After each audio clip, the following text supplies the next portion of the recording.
There's something wrong with you guys. There's no need for any of this. You guys are going to end up either in prison or dead. So please stop now, Clay pleads with them. This man probably had a family out there, people who will miss him, and you took him away from that. There's no forgetting that. It will eat at your consciousness. Stop your whining, Clay. It's truly getting old, and the only reason it's not you lying on the ground in a pool of blood is because deep down, whether you want to own up to it or not, you're just like us, but you're too afraid to admit it or act on it. Scott replies, "Seeing Clay, things aren't always black and white. There's a gray area in there, and in it you find people like us. People who are sick and tired of being used, lied to, betrayed, and constantly effed over for whatever reason. Despite doing all we can and giving all we have, that's why things like this happen. It's the outcome of good people being constantly effed over, the same people who would do anything for them and would have protected them will be the ones to cause them extreme harm. That's what it is. That's what this is," Kevin adds. "Kev, bro, this is where you're wrong. People are effed up, but they can change. You were once a darker soul from what you told me regarding your past. And look at you now. You do good things. You help people. Don't go back into the abyss. Just don't," Clay begs. "Clay, the darkness has always been in me. I've kept it at bay for a while, but it's vast, and there's no controlling it any longer. I know this, and I'm trying so hard to be patient with you because you're my brother, but it's reaching a point where you're just making me mad. People, let me be. Please let me be. I know you want what's best for me, but let me be," Kevin replies. With both sympathy and pleading in his voice, Kevin continues, "I have Scott who can relate. Where was I? Relate to me. To stand by my side, and at the moment, that's all I need. If you're not going to get involved and support me, just stand back and allow me to cleanse my mind and my soul in preparation to take over, all while doing what I was meant to do." "And what's that?" Clay asks, a note of caution in his question. "To take over and reign supreme over those beneath me. With a great group of people handpicked by me, we will look down..." Oh, bless me. "We will look down at the empire that we built." An odd, almost manic look passes over Kevin's face as he answers, "That wasn't always the pain, though. You wanted to look down at the stars from the heavens with the love of your life by your side. That was the plan, not taking over the world and hurting people. This whole nightmare world that you envision was never meant to be," Clay says. "True. It's true. It's all true. But things change, Clay. You know that better than I do. Sometimes we don't. Sometimes we do things because we have no other choice. Other times it's just because we want to. In this case, with the entire takeover, it's been brought out of the pain I feel in my soul because I no longer have a heart. It was ripped out of my chest, pulverized and thrown away, and there's no going back to who I was. And there is nothing to stop me," Kevin replies. "I wish I would have known that my advice would make you see things this way, because I wouldn't have said it. You love Bella. She's your first love, your one true love. Think of her before you start to commit more of these crimes, because that's what these things are. They're effing crimes, and you will end up hurting her in the long run when you're locked up in jail or dead, and she can't see you anymore," Clay says, striking a nerve in Kevin.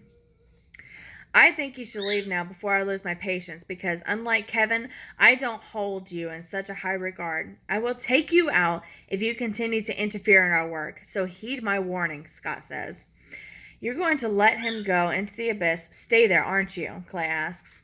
"Not at all. I'm positive he knows how to escape it, and in the event that he doesn't, I'll be right there to pull his butt out of it.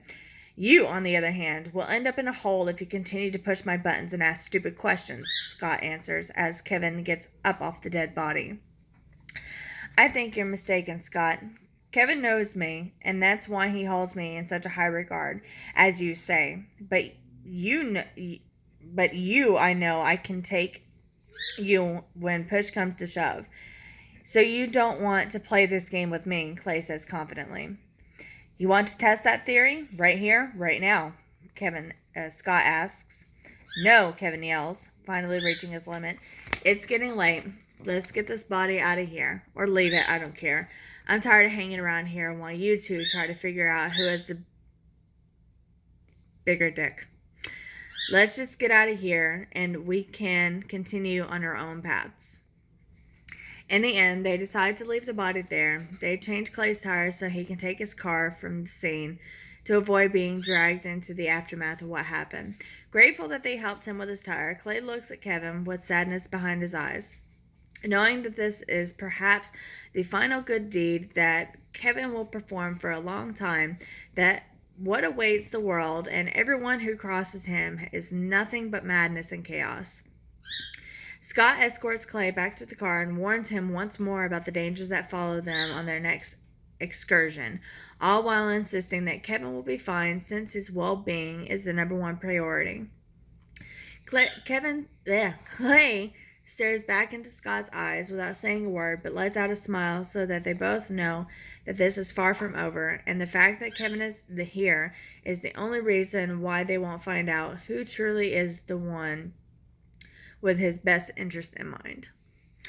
Scott smiles back, knowing that there is something inside of Clay that wants to fight, but he continues to hold back, and that's what's most troublesome about the entire situation. Even Kevin knows there's a certain level of darkness inside Clay, and yet he refuses to use it and provide support to the cause. Kevin calls Scott back into the car so they can take him home, as they have to be at work tomorrow. Before starting the car, Scott takes a last look at Clay and notices that he has his head on the steering wheel, not going anywhere. It appears that he is still contemplating what he wants to do. One thing is for certain, though. He doesn't want to be on their bad side, given that Kevin has already warned him, and Scott has gone to extreme measures to get the message across that it won't be tolerated anymore. Fully aware of the tension between his brothers, Kevin warns Scott that things must happen a certain way in order to have the little rabbits begging for their lives, and that wasting time fighting amongst each other won't accomplish anything. A little taken aback at Kevin's words, Scott responds by letting it be known that there are things that are far worse than death, and at the moment, one of those might be allowing Clay to go free. Because of his conscience, there is a high probability that he won't be able to remain quiet about everything that will transpire in the days to come.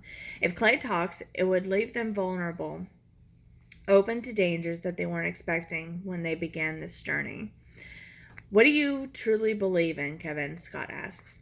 I believe there is more than one God, and that there is a collection of them, because there is no way one being can oversee everything, no matter how great everyone says that being is, Kevin answers as they start to drive off. I believe in God, and I'm not a full believer. I know that there's something out there, but that's the end of it, Scott says. There's definitely something out there, but I will tell you this. We will be gods in our own right, and there is nothing that anyone can do about it because their fear will be what drives us. That's when we will make our empire and strike down the crap hole infested town where all the trash lives. That this is where our road to greatness begins, and I know just where to start, Kevin replies.